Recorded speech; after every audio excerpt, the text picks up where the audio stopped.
Io au le Samoa upula fo le nei pese longo a io pese le tamai tai fo leo e ki su Houston leo o toi langi na fo inisi mateu te wina ya lo fo me tam fa na mo le antunu aya sa wa upole pese le nei a mantai fo se proclame a se fo io se faivo se aso e se a fo ile ngono le pese moli mai ya i loto ma fina ngano io e me se fo nei taimi ia i le sau le fa mtalanga me se fo tanto usio tanto tunu i Samoa ia e o ai tino matangi le leitu langa o moonga whalupe o le no manti mai mawe peanga o lai tau te Samoa i tūlanga umolo iei nei e ui o lea ia whatalofa bau folo whantu he lau wha sausaunga le nei fwoi vaenga o le afiafi o le asolulu ia o le nei fwoi lava masina amanto le nei tausanga ma lo le folau Samoa ma lo le whatoatoa i whaiva matiute o le nei aso ia mai ia sa ili ngā ma lo le nei aso e a mai ngā luenga sa puno wai maulu whao ai si o tātou watunu ioi a wale suaino le au le pauta a foi le lapatai ia e fai foi o lea au le toi aso nei momo i le tiritiri arualu le whaatiringa o ape foi o le nei aso wai aru le whale wa umanga e sign out so le toi whamanantu atu au wale tope la ualo viano e turituri tātou Tautai A'e ia ai ngalo ia oi o la le sign out ala la makar kiringi au email o folo fantu Asiata Pio proclame o le Tautai A'e fai vo sio tanto o tuno Tautai A'e mar malo Tautai A'e mar mnuia io tanto proclame fanga solo me se fo la unanga la BluTV po la Mona TV ele nei fo ia so mantango fie mana ia tau ia mantou au kilani nei e le vevela le la ia e to uru vavana nei timunga kama fo ele tau tatou sa mol tim tomoi ioi kama fo ile nga ma pefu le ko ko uru timunga ia o tulanga na lo ia mantou nei o folo fantu ma fantalo fantu le porkalame ia ante oe le te mai mo mai lau fionga lau songa lau tofa lau fa autotanga mai se oe malo fretua oe malo ainga mana yo walo fa talo fatu asia tele ni vanga le fiafi fio yo tala le lei le ma fa ono alo tua ngalu i lo wa fe atu le pai sino ngalu nga le tua le nga o tau talo mala tau fa atu le vanga wi le tua e afu ayo na e manu ye fai vo sio tanto no tu asina sina mai la tau lava mai monga tele se yo le utinifu mala u lalo vawa o folo fantu le BluTV mai so le tanto Tautai A'e o le so ai vai selo pepe ia ele le fo yaso o le maua le tanto wa vanoa ma le tanto Minisiter ai fato amae ale fono tanga re kapenenta zao la to wa mulu au foi mai lava le tau se fulu le tai au le fato amaua tala fato anta belnei lava lo no winga tau mai e taua maonga nisi fo yo mata upu e mai se o tulanga ma ale e ungo maua yanta tu fa matalanga ia ele tanto programe o lo ta pena mai le sa folau o le avionga le Minisiter o pisinisi ala manuia maleipa ia o le fionga fo le Minisiter le foulungo programe ia so lua te itasi ai te whawhitai o le ua maua mai malona lao i le so lulu le nei ia awa fo iso na fingalo i tusau nei nisi o mata upu o lo o vesia ma te le ai le au tala noa solo ia tatou i Samoa ai manatu se taimi o whawhira vaenga lea ia ai nau fia mea tu lava e fai mele tanto update leo le COVID ya New Zealand le ua tapena mai ai le tua fine ia Claudia Sanchez sui o le tanto BluTV ai o fai le tanto update so oso kul malai valele e piki mai le fionga le Minisiter ia wanta tu fa tatanonga mfafilo ai lungo le tanto programe pe a foi mai se o vatu ia Claudia now can we have the updates for our COVID-19 please? Yes, so the COVID-19 updates for today. So as everyone knows, we have continued to adapt our public health response to safeguard the health and well-being of all New Zealanders throughout this pandemic. Now, this includes ensuring we have the best tools and technology in place to detect and help minimize the spread of the highly transmissible Omicron variant. Now, Asiata, this is going to interest you a lot. So labs have already processed 5,906,843 tests to date, and our highest testing day so far was the 24th of August 2021. So last year when 49,736 tests were completed. Now, isn't that a huge number, Asiata? Now, significant progress has been made to refine our approach since the review taken by the Ministry of Health's COVID-19 testing technical advisory group led by Professor David Murdoch in October last year. Now, since the time of the review, the following actions have been implemented to ensure fit-for-purpose COVID-19 testing in New Zealand. Now, number one, we have increased our PCR testing capacity from a maximum of 39,000 tests a day to a baseline of 58,000 tests. Now, that's a huge baseline. Now, storage capacity is now 77,600 tests, which can be sustained for 7 days. We have also introduced saliva testing to 4,000 border workers. And since December 2020 last year, businesses have been able to order approved rapid antigen tests direct from importers for use with their workforce. Now, these tests are also used across our health system, including aged residential care. Now, it seems that we are all heading in the right direction, but we'll be back to you, Asiata, right after the break. O Kirisimas ma whaelonga tupeta I lua se lautala e wha se fulu o sauni e le PacificEzy mo ana paanga. E lua se fulu whaelonga mo Samoa, lua se fulu foi whaelonga tupeta I lua se lautala mo New Zealand nei. Wha mole mole wha au ngā le tali whafonga au mai lau pasi e ilo ai wa mai au na whai utui. Mai fautui na foi le wha au ngā le F-Pass e tutongi e tupe wha amomoli. Pe a wha au ngā ina o tātou ofisai o Tara o Tahuru ma mangele. Wha aftektele Samoa le langlango I le nei tausanga ma ia manu I tele le Kirisimasi ma le tausanga fau I ainga umo Samoa. Modisi whaamtalanga wala au le ovalu se lau o tasi ono. Po le lua fitu ono, fitu wiva, fitu wha. PacificEzy o lau paanga mo tupe whaamomoli I Samoa. Ia le na Samoa o tātou updates le na me so ni so vaenga ia ola foi ona lau si la fia ia o le na vatu la val fa Britania mo tātou New Zealand wau te lo fenga ngui uma tātou e o MSA foi so so saltielu malantou maftanga ia le na taimi o le wati lea ua iai se fulu maritasi minutu tei nei lei tūla e ono ma au te fia whailo atu o lea ua pale mai lunga o le tātou programe o le Tautai A'e whaiva o le atunu Tautai A'e mle malo le sa fo lau o le fionga le Minisiter le fitalai ngā lea tinu so ialo Wayne ia po o le fionga fo I le tupofia le fionga whaumuina le ua pale mai lunga o le tātou programe whaatalofa maofo alofa atu I lau fionga le Minisiter. Ia, whaatalofa atu fo I lau fionga Asiata. Ia, me se fo le mamalu ma le paia o si o tātou atunu. le ngata foi le me se foi tapo inga na ia o tātou whawhengainga ia o lo tau asuina le i poleola ia i New Zealand ia me se foi nisi atunu o lo mau mai nei whaasalaunga ia me se foi le loa loa si o tātou atunu ia o lo sa ili manuia i New Zealand ia ma sosoani mai si o tātou atunu o Samoa ma lor soifua. Ia tatau foi fatalofa i leanga lelei o lo tātou mataisili le langi o le fo e va iantu ia i tuantu o le whaipanga lau fionga le Minisiter e se le langi mantango fio si o tātou atunu ai waru lelei aso o whalele tau whanutanga re kāpeneta e fōlinga mai e ni mata upu tāua me se fo i o ngaonga wale tūlanga le nei aso e a mai si o tātou atunu o lau fionga.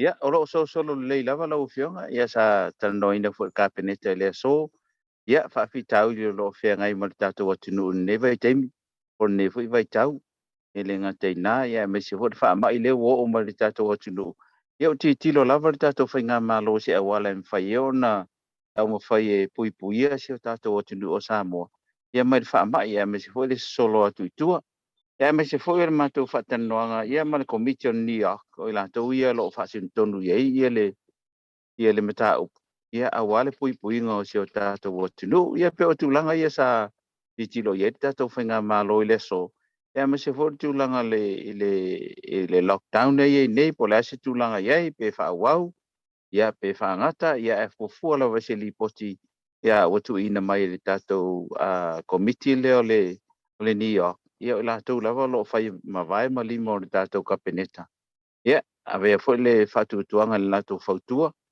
ia wa foi se saunga le board tātou atunu ia pe o tūlanga ia lau fiong.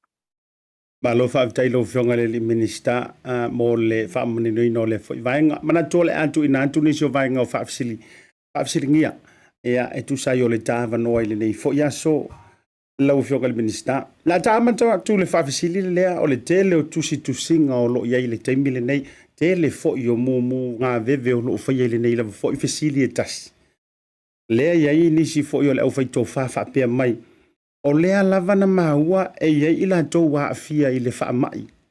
Na o malanga atu i le waa lea, ai avatu lava. Ma iai le whaatanganga e au watu. E leo iai ni whaamau mau ngalo i o lea, ai na o ni saua i le waa, ia e mana tua fo i o upu e le waa ia, ai le lea solo. Ia ma lea sa o loto o i ma le te lo fina ngalo ma vesi ai manatu. E fai sau noa ngalo ufionga le Minister. E isa whaamau ni anga o lea mau, na maua lava o lo o afia nisi le whaamai, le siama, ai au watu la vai totono si o tātou atunu uma whaatanga atu e whainga malo, whamon mole.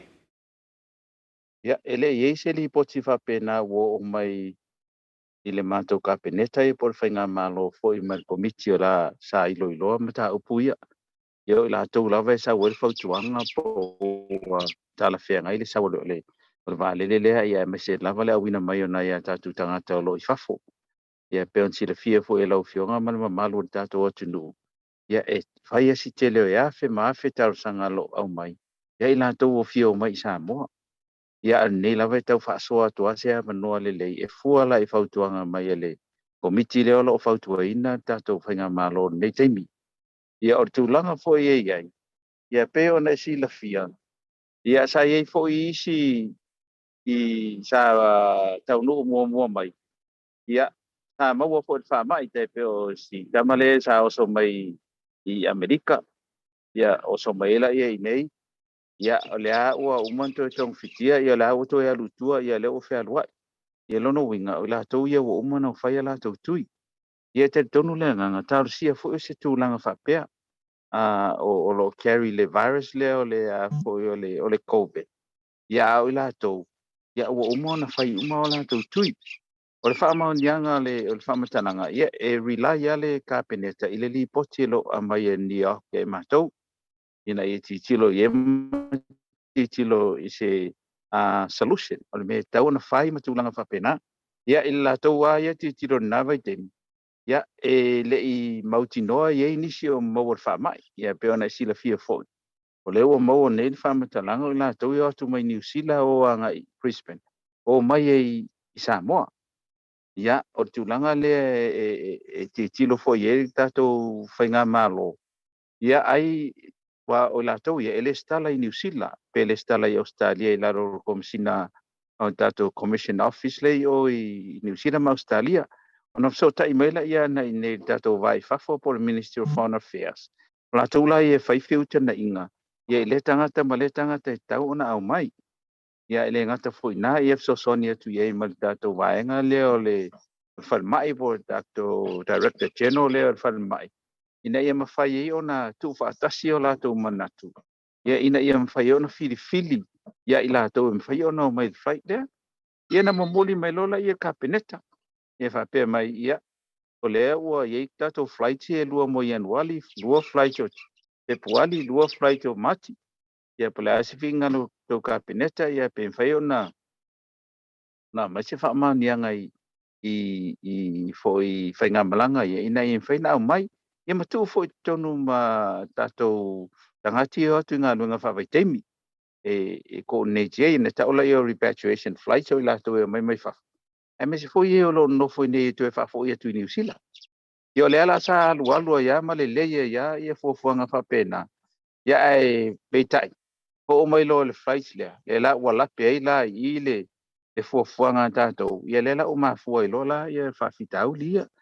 Ia tau te le whasinusino lima po ai ua mafua ia o ina na whaia ia tūlanga. Awa o le fuafuanga ia e fitus fulua i tūlai tau e ona whailau siaki e tele i oso le valele. A whapela e fitu lua. E lona winga, e uma fitu lua to e alu whale to sauni mai to sauru valele. Ana whape fitu lua mauru quarantine, tau sa ome quarantine mauru valele. A tonu la isi fuafuanga whapena.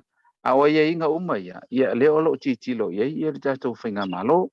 Ia peitai, ia lea la o sao mai tonu. Ia lea la o whatino lo, ia ngā luenga ale tātou komiti lei nei, ia me se fo isa nui ninga Samoa. A war pui ngar wha lea. I mean, ele wa mawar wha mai. Ia ai eri tūlanga whangale, o ila testa i loa le system. Wale mea le sa whatino e, sao ni uni e Samoa, are we COVID ready? Or are we pandemic ready? I tūlanga whapea. Ia lela wo mai. Lela wa mata ona whaatino la ngā luenga lea. E la tau wo uma ona pirifilia. Au tuaina. So tangata la nei. O la tau o lo iai. Ia. E taua o la wi a whenga malo. Pea fufua ie o la tau ie whau tuaina whenga malo leo tuana iatu. Lea whau tuaina whenga malo nei lewa tulai mai. Ia lea sa le lei mai ala amatanga. Ia anti or wa saule flights lea Qantas mai Brisbane. Ia lela o iei nei whawhitauli ia. A lea la ua o nofo nei mai ilo lei pe ana silafia lewa o luas fulu ono e lewa iai. Ia o i lātou sa whai malanga mai tō luas fulu. Ia ma nurse ia tōnu whare mai sa lea o frontliners la ia. Ia o lea la ua Matalona close down ia ma lockdown Samoa. Ine te ualu i tuar community ia tātou whamai. O mea umala ia sa tano ina ka peneta lea so. Ia lea fo whamalia ina ka peneta li potina o mai. Ia mes fo ia inga o tūlanga o iei. O whaatino o komiti. Ia mara puinga. Ia pean sila fia o watu male lua se lau mo tupu i lātou front o lātou ia o taula mua se kino o valili. Frontliners. Ia le la o whaano fo e se te minei. Le ola vea o whainga runga Samoa Airways la vea ia le parmai la vea le quarantine la vea malai valele. La vea o mai matangata o lo iei ngā e o ai la tau sa servicing al valele mtulanga whapena. Ia le la o quarantine i lusu tasiaso. E le fwe la ua whaina i la tato o nangan malai valele. E o whetau i fo ia la ma le whai unga la o whai ka peneta ina ia ta ofi loa ia the repatriation flight ia mai whafo. Ia o ne to e ni se to e mai tong alo ia le ngasi tau sai to ngalapunia e loa ia porta tia loa o te whaia mea. I never time. Ia se mautino a te tala pea ia le palele le sau e marika ko kako nei. Ia ono lo mai e supply ser fan mai e mai test. Ia mai ma meo lo mana o mia te mine. Ia ele ini pa se o mai e ia peo le whamatalanga le lau whionga Asiata e watu isi tali i pafsiri fo e lau whionga. Ma lo whawtai lau whionga o le ala ua manino le vaenga lea. ele ai se vaenga whaapea na matua mauti noa ua whiosofingi au kangaka ua iei le virus. Ma avatu ele ai se lanto. La ufa afisili atua ile isi vaenga lea la ufionga. Fa malu fo le fau ini so tulanga la atua sa o le fa afisili au mau fo ile avanoa. O vaenga nei fa mai nei mal numero le alu ilunga.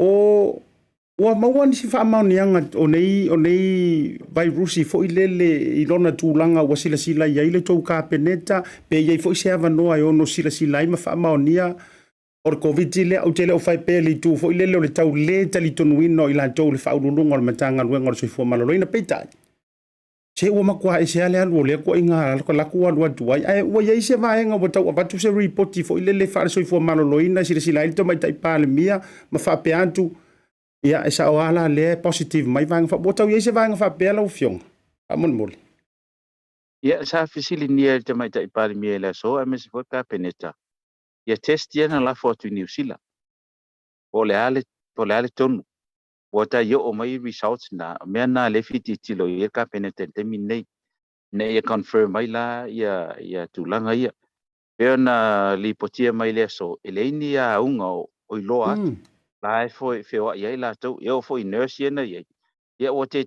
nurse ta o to la o mo ia la ia fa ia la to nga renga matulanga fa pena ia mela ia ele o se fo mai lo fio male ia ai pe o le li poti le mai ma to ia o fa spepa le fa pe ia negative positive a me se la va nga le to luas fu ono le wo ye e mai foi male plan ele me sa no foi lunga va le matulanga fa pena ia le fo linga mai o la to wa isa no fatas le ua faina e se mai mana ia tatu tangata ia wa afia tu nei e pe ona fa ia to lo talia ia results ia na batu I New Zealand le foi na batu vale le na batu le sto na ile nei ia le la fa talia te me mau mai ia wa le foi to e fono ka peneta po ale o tai au ia ma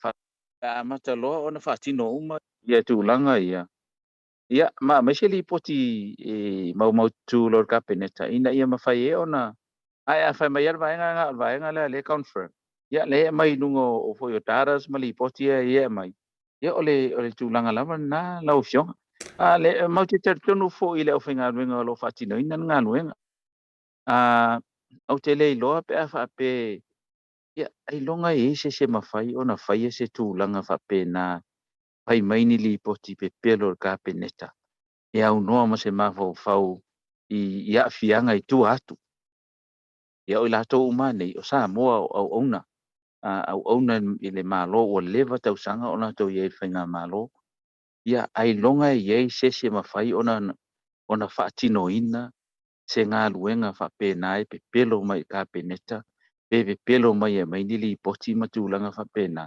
ia lo ia ia le fatu tuanga ia a fa pe tupu se tulanga fa pena o te ofo a ue pe fa pe tupu se tulanga fa pena o me se li poti tono ka peneta ele mo o la to nei ia o leva na la to o no da to fenga malo o fio ma lo fa vetai moni lo sau nong o sau no le tulanga le wa o le vaenga nei o sau nei so tanto wa tunu ai mai se le mai mo antu o manto ia tunu I fa fo ma lo te le tunu ia o fa yo le va ia lo fa o le ngau lo fa a o ngau masalo so pe mo ia ngi me ia wa fo wanta mai lava le tulanga fo ile na e se le pili na ave le na yo le pale mene e se pili nga sai ngi fea ma fea e se me nga ave e pe la o tau so solo mai ia e pe ia o po manzania ile tunu lo fionga e asa le faiva ele asa masalo ia o si o tau so fo yo le masalo ile si time ia ai nga fo le fa ma iter ma mano le tunu antonu e ono su e tau ia tau si ia au le sila vaenga o whaafisili to au ta iei tūlanga o whainga malanga o to iei ase avanoa e ono malanga mai eila au malanga maisa mo I New Zealand ma Australia ma wau te lole o tau fia fo iatu o tatala le nama no pe le o iei fo il nei taimi whamolmole o le sa tan no ina ka peneta le so masalo te lola o fai le press release pa ambiente mi nei ma le fai fa tasi ma te mi le fai eta o foi o ngalwen fa vai te mi ai o ta fi te mi nei ona ua iai nai faafitauli e ua tulai mai ae o i latou ai e foʻi niusila ia o lea sa tananoina ina ia mau se avanoa e tatala ai pea ia i latou e toe foʻi atu i niusila o le vantaun toe atu a lea e staki nei ia e le gata inā o tagata anuu niusila ia i nei lea o atu aoa me lou mataitua le malo o le ua iai tai tagata e 2 passport e sau le passport Samoa e latu le passport niusila o le passport Australia le foi la ia le fofoga ai longa toe sau le mena o latou foi ia na o mai le flight le na o mai temi nei le o lo quarantine nei o le ata ofia nei i le ia inga o latou o returning residents e toe foi mai o no inga ia le flight le nga sau atoa fitus fulua pe fitus utol wa tele latou tu tau no mai o batu male se lau mo tupu la te lua se lau ana fitus fultolu le na mfaina o mai ona ua latou ua mafai ona ausia le ia mo requirements fanga e tau no mai ai ia a latou la yo mai tangata ia fa pelo toe foi mai sa mo nei ia ai lo ye foi fuanga le fainga malo ina ia toe vatu la isi tangata ia nei ele ngata i tamai tia onga o tangata mamai e fia vatu ia na foi na isi tangata mai le au no foi na ia tai pe ole mato mista o tinama tamai ta ina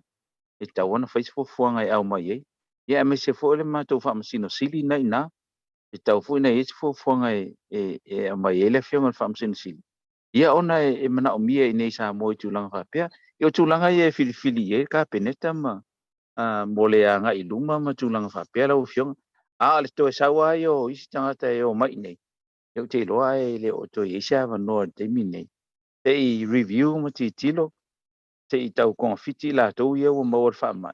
Ia maona i spread i tua i community.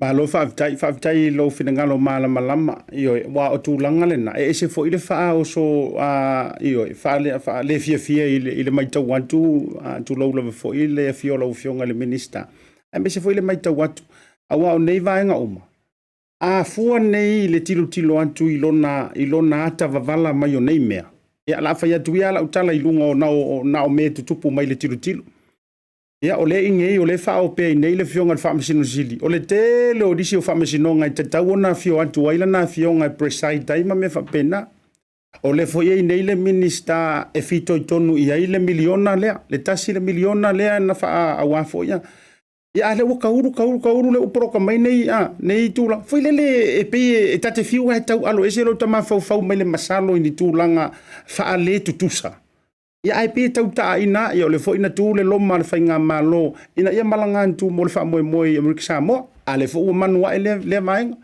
le mau fa masinonga o te tau ona maua i la to iunga ia e pe o so e fa o le fau le fa la ve vai matulanga ia ai tantu te talo ia pe ona e sauno talo sia ia ai tu e mo i uma nei mea la o fionga ai fa pe o le tulanga fo ile o le ai i le vaenga e ono pepesi le fa mai matulanga fa pe nei o le hase tulanga la o fionga ma matanga luenga i pisinisi ma me se fo yo ona i fale o loa ma tulanga fa pe nai tonu sio tanto wa tu no la o fionga ya fa tai o tulanga ai le state of emergency ma le tulanga fa mai le ia e tele au na whaafitau li tūlanga tau pisinisi. Ai mai seo ngā luenga pe on silafia ia ngā luenga foi. O lo ia le o tae au len tu e loncha ile se 4 miliona le tu fai pisinisi. Ile au fai pisinisi nei. Ai mai se foi partnerships, companies and partnerships ma tangata whapena. Le lau o umana le stala pe o watu ma le ono afe pisinisi o lo iai tonu Samoa. E la ua ieri se 4 miliona le umana fai e tufa la e launch i le aso tofia tae au ia le lau tolo poina o le la satan no ina i le aso i lalo lava o le tūlanga ia wha Minisiter o le ale wha atali lola le launch ina ia ave e launch tae au ai amatalon fai sfofuanga matanga luenga amatalon tufa ina ia mawhai fui ona maua e fai e pisinisi nei ia sina se le ni wale fo la a fa ina ta punio o tulanga ia ta te ia le au whainga malo wala au whainga malo ye mawala tu ton fua lava I pofuanga leo ye ile business malo tu mooti pisinisi o fo yo ala manuia ya me se foi matanga ngan malo ai pe yala na o private sector o company e tu pisinisi tu mooti ola tola ye le tele na fa ina I tu langa le ya le la wait fo fo matalon fa tu mo forms ma mai lor te min nei fai mai uma online ya matan deposit ia tu pe tono o tu stupe po account for ya pisinisi nei ne ia mo sina se le ni te min nei le lockdown nei ia male manatua ia tar sia ia o tu ile si fonor capeneta polas farili ia wa okay mai ia matstala I loa ia tatou fufuanga o lo ia ia le so sa fa tono ne lo scenario sa tano ia le capeneta pe a fa wau pe a tu lai mo te fa popo nisi case o lan me ton fai ia fa pe fo o tu lai mai paua ia matalonti tilo I cases ia pe fai reverse lo no winga ia reverse o to telo la to o mo na fai la tu tui ia te pe fo isi na mo fo isi fa mai le mai mo ia na o mo long quarantine ia matalon config alo ma lo si lo o tu salo isi auto e fo I me na mai ia ale sa positive nei ia lo no winga o le o mo fa mai em fai fo na to e se pe fa pe ele le ia pa wa ngana mo le va ve spread fa ngali nei tam fa ia o nei ai mo tupe ia company ia o le o e fo nga fa pe ai matana fai online tile ia ma sen mai lo ia ma amatolona deposit ia lato fa manuanga ia tono lato account in bank ia fa pe o le fai on feo ia sen mai online ma fai mai le internet ia por fofanga na le wo ia ala le fatala o le launch fo ia wan launch ia pena fa la loa taiao a te mine ia lo fa la loa tu te mine ia o le la fa tino tu langa na e o la wa sa masani na batu fa fi awe e fa le lotu ma tu langa fa pena ia ma fa tau talanga fa nga le I fo I business ia a le wa e o fa ia tu lunga o lau po kala mele so o lo taiao ia ma to lon tu fa tupi e o fa tonu lutanga nga ina ia titilo lo ia mo me lau phone fa kumu mai online ya ma matalona deposit ia tupi tonu le account e pole o tu langa le lau fio Aro fafta ia pe man ia foi fa oso mo se si va en tano tu ia to pe tu I mo na pisinisi Samoa ai fafta tele le fina ngalo mala malama ono o tapen penanga ai ma se fa manu yang le fa fonga mai ia le fa pisinisi Samoa me se foi le o sa no le fionga le Minisiter I ora kai miange ora ka kopia elo au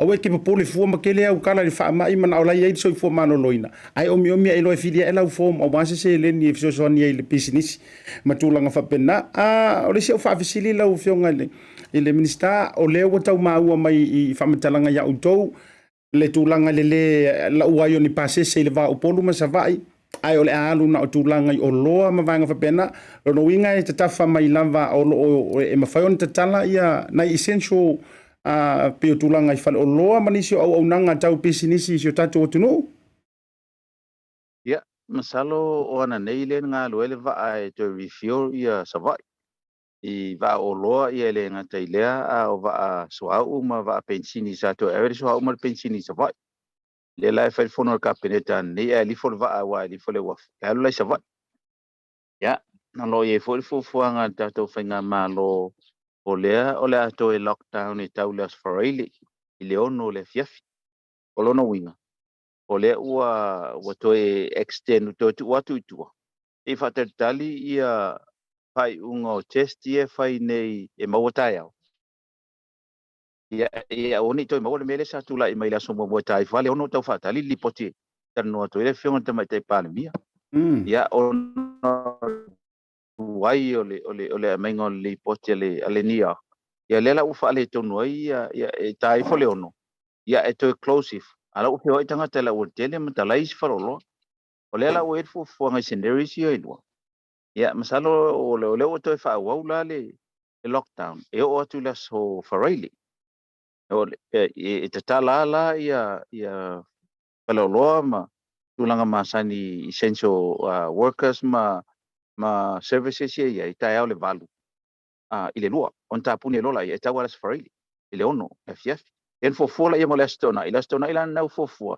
E mau e lola se avanoa, e mawhai e lona feo, e mai tawa ima o poru tūlanga o iai. Ia ai fofua la na feo ai. I le tūlanga o se li poti e mai la stofi. O le hale meo iai, a whatu mawina la. E lo no winga o tala level 2, ia al fofuanga na lo iai, ia le tūlanga i. Ia ina i mwhai ena feo ai mai la tōi. Vai ma ave nei mali o toi ave e foi e foi la foi matulanga fa pena ya ai me se la to lo sta ki se vai o mai polo la to se vai lo io i polo lo fio sale fo fanga i se o lo tu mau pele o in me foto fa po ai fa pe o tu termina ai sau se li poti o to fa po ya tonu la to te puni.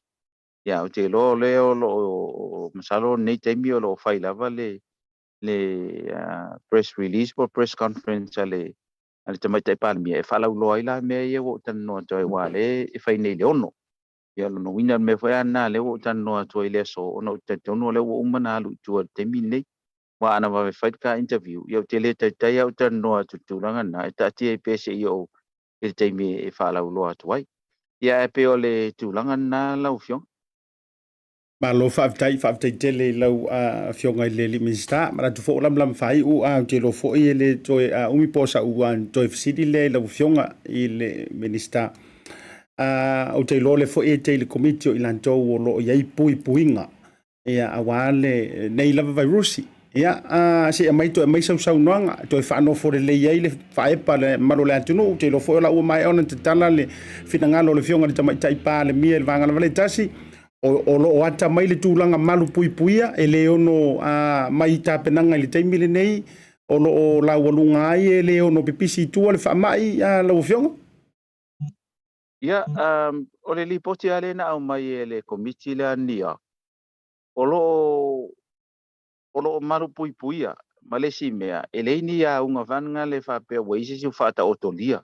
Ua mauar whaamai ta oto o stulanga whapena, whaamanawa. O lo feo iai la tono le o le quarantine. Ai pawar na meo lo mawar siama le iai. Ia e taipei fo ia o atu nui fafo. E mawalo e siama ngai aloa le o e quarantine to fale umala o fitu aso. Ia wa e toe negative, ia toe atu e whaiau ngā loenga matulanga whapena. O le fofuanga na, o le ngana na, le mana o jato whai ngā malo, isi tūlanga whapena. O le fo ua umana tau tino mai ia le tato komite a me se voi tato health director general. O le tūlanga na o lo iai. O lo iai ia i la tau ia positive. Ia peo no whea tu teimi wa tuanai. Ia o la e test la e nurse tonu o ai ta o tu i o ele wa mau. Me a whawhenga mau. Ia tūlanga ia whapea. O lona winga. O la lava la e fo e pui. Ma quarantine. Ia matu. Apena fo la o whainga runga le iai. Ai ole whamatalanga ia. Ia tātou tausia ia. E alanga react whapea tātou tu nuu ona tūlanga whapea fau.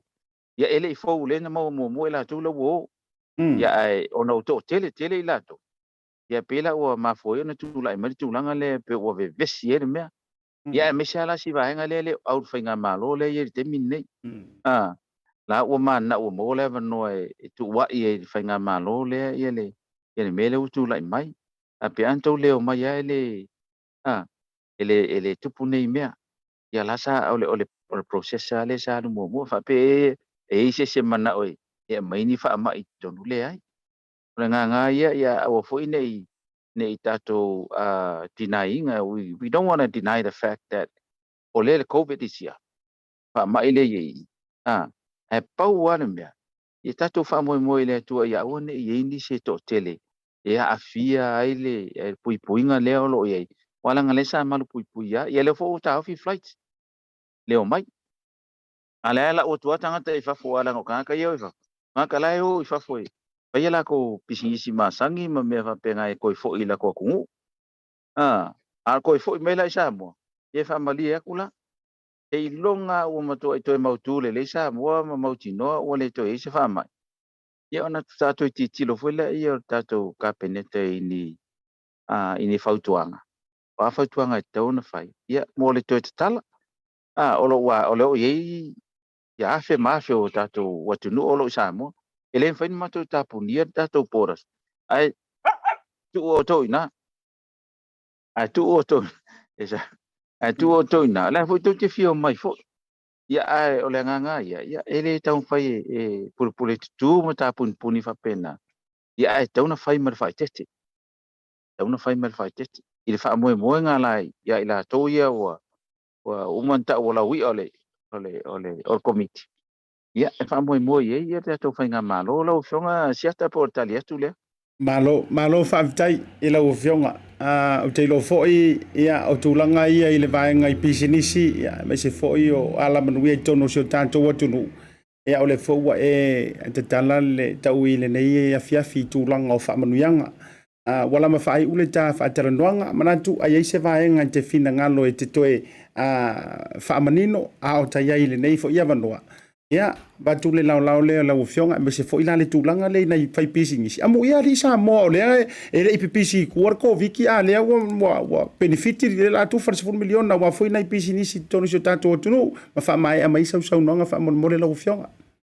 ia fa tai lava ia 1 milion na le sa ave tonu tatu tala tu pe autu ina ia ave 5 milion mo hotels ave 1 milion mo vaenga le ia ave 2 miliona mo isi pa wai fale o tangata fanga e le fale tonu la to fale ia ave le 6 miliona mai la to lo mau le ngase le o le fo o disability ia la to fanga ia e tu fa ia me se foi la le fa ti tio tino puta matulanga fa pena la foi ave le 6 miliona e 2 miliona tu pena na ave se fenga malon nei I lunga stimulus package ina ia fai ona tufai I le lautelo la tunu ona tulanga le wo mai ale sa tu fai le yes fa mai e le la wo so mer fa mai yo le ala ola vea ya la tuna pa o la lo malos por senior paper pa o la lo malos por senior ole wila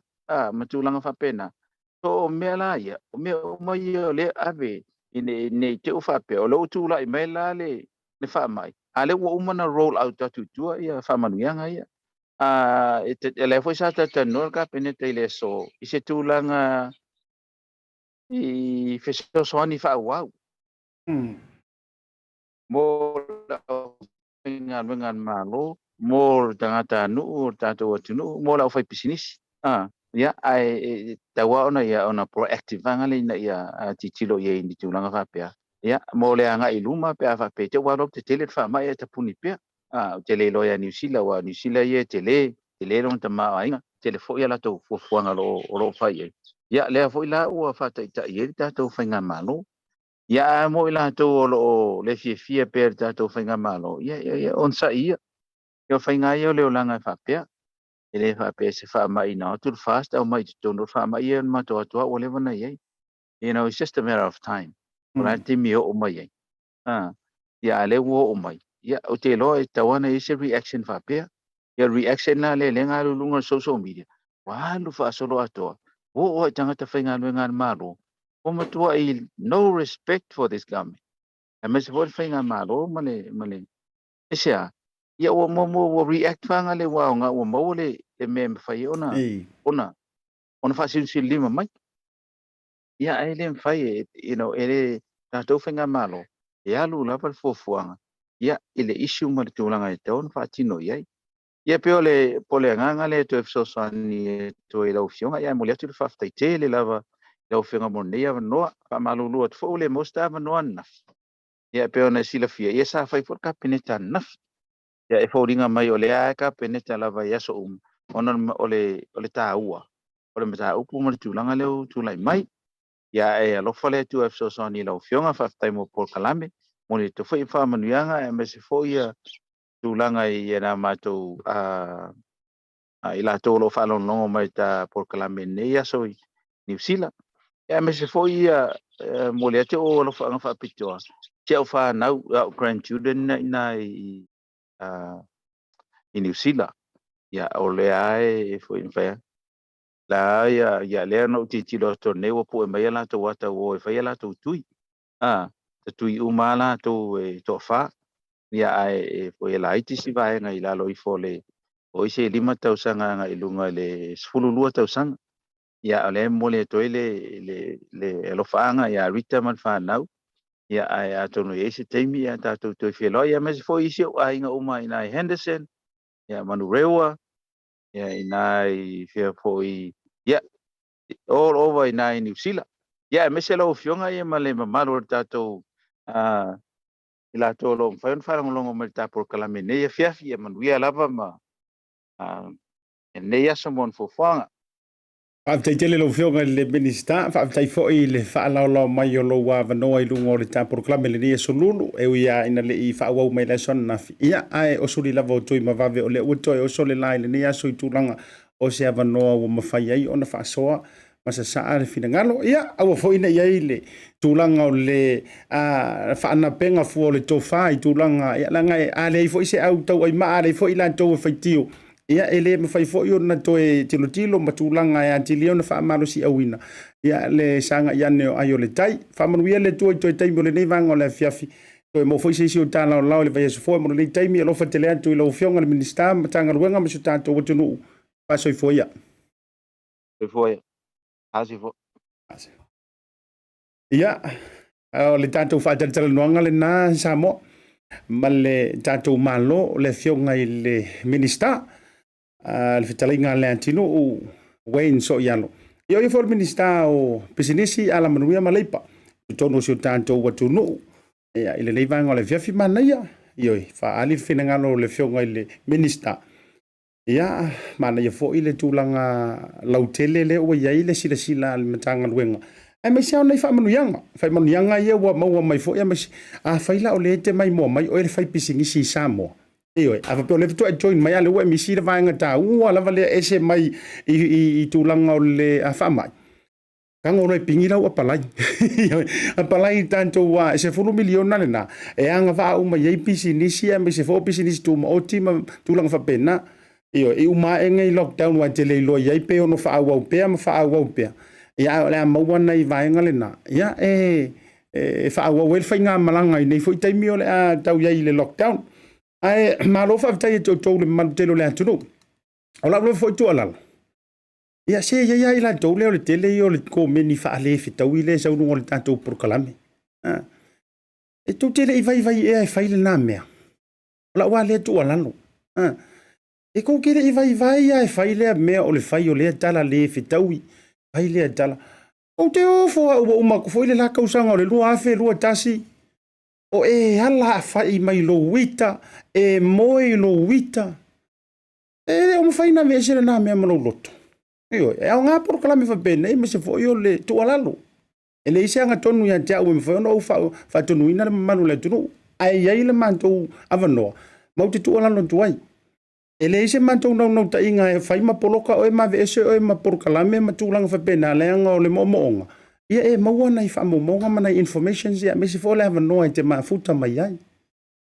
e se fo ia me ke fa yo so e prokalame ke fia ma fuka mai ai se uru fa le nga me ia ma utala i fai mai matanga yo fa matanga i e o la fina ngalo se fa tu lo to mai fa so le te mile o lo la fina ngalo o le no pa ia o le tato sa mo tu lo ma malu sa mo o le tato wa tu no sa mo o le no pa ia e matua fa sa lava e ko viki o ngo i sa mo ia la fa ia ne tu lo wa ma malu so tato wa tu no o le ma mala ia o i sa la elu e o ai la ku o ka fili ele siama me uma ia ai la sa nei mai sa mo te o fo lava ia te oi e ke moi lo wika e ala te lo ananga nganga e ki pad o telefone.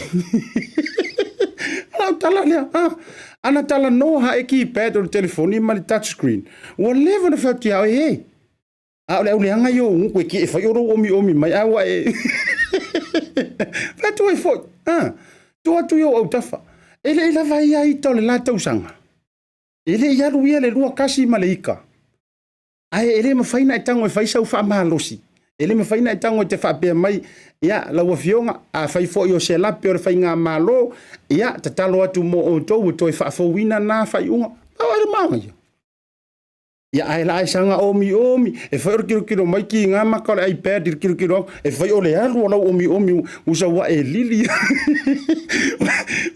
wa e lili la vai isi mingi se ka wa e lili la vai a pai malafa wa matua frozen a ko wa mai ar fo tua to le tai le fionga fo muina le la ko fai aku a e ika Io ai o le tali malia ke loi mo I ingi le leim fai sau mo io o la ule fo tuang ai vesili me o la fo kuanga mo tanga tale fai me ita lunga pu lo ya afu mal povi ya o le tali sa o ale na a we te sau fo lunga e fa mai mau mai fo lo taimi me fa ali mai fo fo linga mai mau lo tamali anga o la ule fo tuanga mala wa ngani e tu atu yo o tafa. Too much hate in this world. Wa e te loa ana nafi. Sa fa uma tua la utala le. No matamata na nafi le ile press conference mua ina uto fa foisiele ma lo si o le tai o le tuanga. O fa tu la utala le. Ma o te fa tu la vala utala moni love. O se press conference mua fo ile nei. Po se fa tala noanga. Mua le nei wa o male le sau noanga ale sunga tuila e o matamata. And I must admit that. Ia, ele fa pe no fa tu tele e o ai taimi fo ia ele fa nge me fies fu ko sanga taluai. Ia e taimi amata ma sau noanga stoina ia e si kaimi wo foto ina fa malia na sau noanga. Ele o tele o fa tu na a me mai ele amatanga e fa pena na onina ia na amatanga ia o makamaka sisi awana nafi na o malele yo matamata ye e te loa no noticing ai le me no mai tawina nafi matua matango fi o fotuanga ina ofisili ngia ele fai fesili le fesili ye ole so fina ngalo fa talia le tunu so fina ngalo ile mele wo kupunge ya samo iyo ai sa mai le to fa to in ole fesiti ole ase tanto mea ono fai le taimi le nei. E le o se taimi o se tustusi ngā lima po o ai ua. Ai ole fesidi. Ole a le tanto mea ole a fai le taimi le nei. Lua kausanga o whakapenga mai Samoa i le melea. Oka se manga i o le tat. Ia ua te tau fo ilana, tau on tatou tarifa pena, o ele te fai mea ita, o ele te ala i le tahe au. E te le usu te tū le whaata ma e tiro se i tau me e whaata ni fōringa fōu o le aso. Te lola o mena e vai. A wala e le kai au. Au whaasanga tūlo tōrua e whaale a mai whikara o tōrua i te. Ia o sawari vali lona i e rumar whaaka. O kukua. Au tūtiro tū whaata. O ke kikiro ko pia hika mai e kia. Ia ko i pāre o singa waka. O gak. Oh. Stop it. Whape nāre soi fuanga nei. Te ole vai la au mualea, ole vai la au lea te ailo vai. Au te fai meita e fai me fia. E se lo fia I porkalame ma faso atu. Le foi tau te silsila mai. O lea tau ma fai e au mai so se isi lungo le tātou porkalame. Le tau silsila foi. Le na mai le sunga le CEO. Ole o metanga luenga le so nafi. Ia na mai foi la ia le ole CEO ngafi. Ai ko vai ko foi ili ko kele. Olo. O fai mai le ha. Sao e sa ia lo makua sa vai. Se o ka le longa le me afa.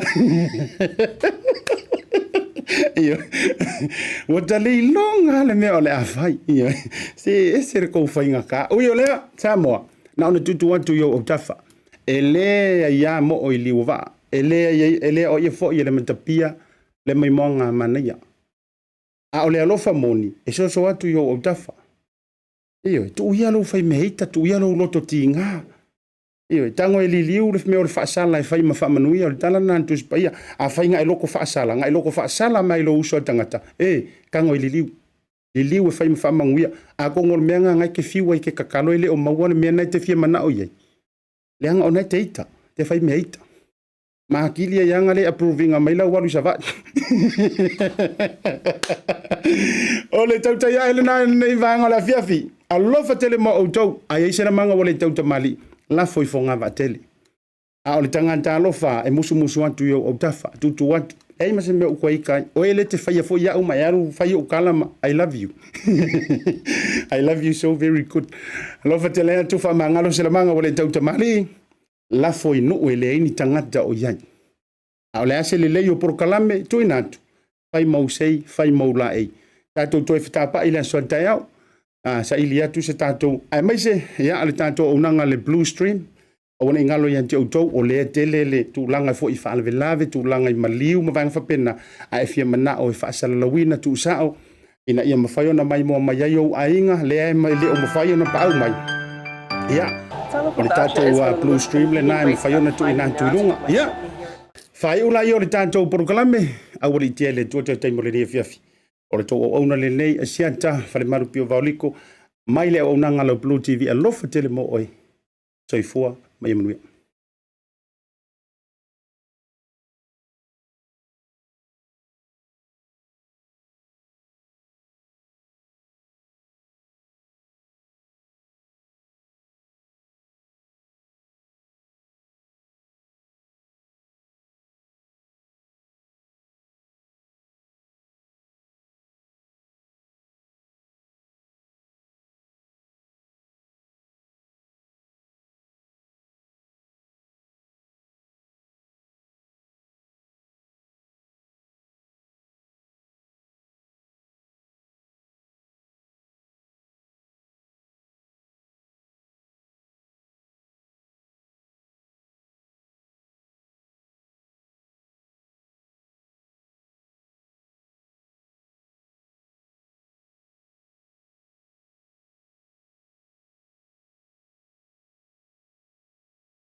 O le Oceania Career Academy, o sea o ngai mangele ua whaatuina le pūlenga le fono mo tangata Pasifika ma Maori. O sea o ngai mauaile to mai whakamuta, whapeaisi anga wa esese.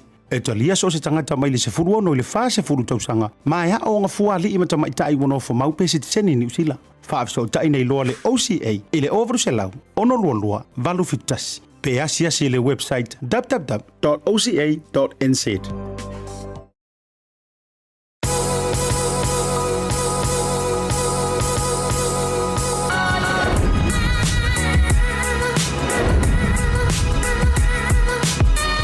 Tautua ma le au nanga mo tau Samoa service station nei tona I matu.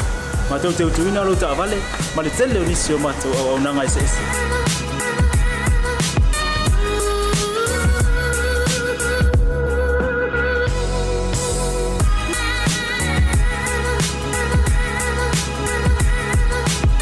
Ale ngata hoile, ma tau te seke ina fo ilo ta vale.